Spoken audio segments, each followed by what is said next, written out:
Comparing and contrasting for kids. Hey kids!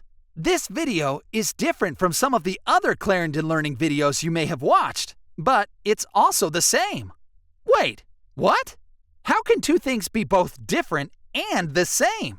What are we talking about? Well, let's see. This video is the same as others you've watched because it's made by Clarendon Learning. It's the same because it has a narrator and images that you can look at.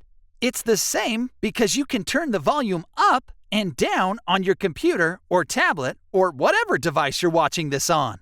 Or you can turn it on and off. Please, don't turn this one off.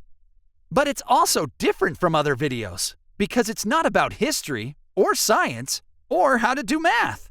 It's different because it's shorter than some videos and longer than others. It's different because the narration is unique to this video and the images you're looking at are also found only in this video. What we just did by pointing out the similarities and differences between this video and some other videos is what this whole video is about. That's right. This is a lesson on comparing and contrasting. So, what is comparing and contrasting?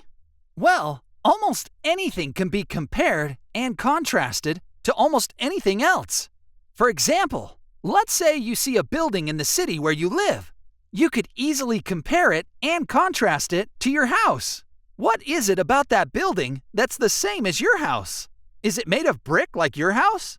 Does it have windows like your house?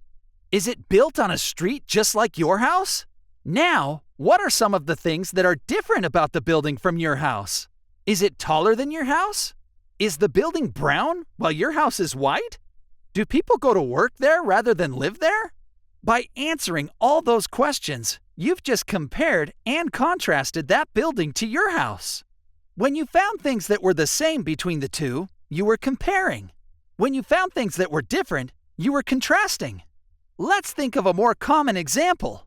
Have you ever heard the expression, "That's like comparing apples and oranges"? It's a famous expression that people use when they are trying to express that two things are different from each other. An apple is usually red or green, and an orange is, well, orange. You can bite right into an apple without peeling it, but an orange, not so much. Right there, we've contrasted the apple to the orange by pointing out the things that are different. But if we wanted to compare the two, we could easily do that as well. An apple and an orange are both fruits. They're both round. They can both be found in the produce section of a grocery store, and they're both healthy for you. What about a basketball and a soccer ball? Think about those two pieces of sports equipment. Now, take a minute to compare and contrast those in your head. I bet you thought about the fact that they're both round. They can both be thrown, and they're both used for sports. And you probably also thought about the differences. You kick a soccer ball, but you bounce a basketball. You try to get a soccer ball into a goal on the ground, whereas with a basketball, you're trying to throw it into a net that's many feet above the ground. Basketballs and soccer balls also have different colors and textures. So comparing and contrasting two objects is pretty straightforward when you think about it.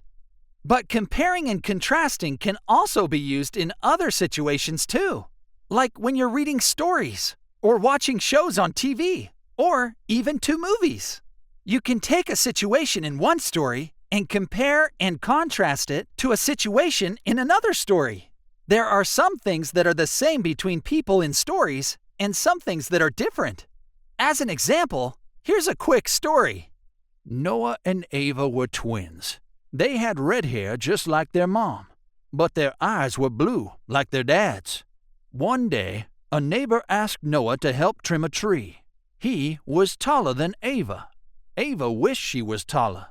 She was much faster than her brother Noah, so she was asked to walk the neighbor's dogs. Both Noah and Ava enjoyed working. Noah wants to be an engineer when he gets older, and Ava wants to be a doctor.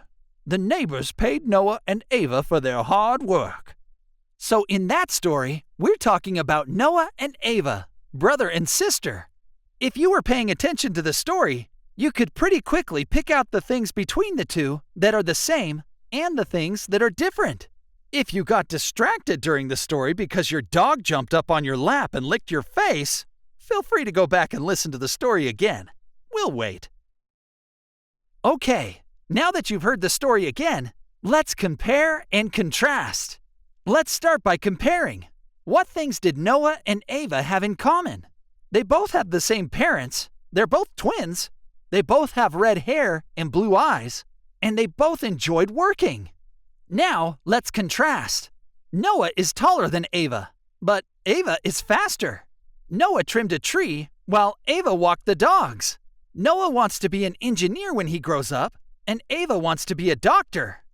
Remember, comparing and contrasting is all about finding things that are the same between people, places, stories, or objects, and finding the things that are different.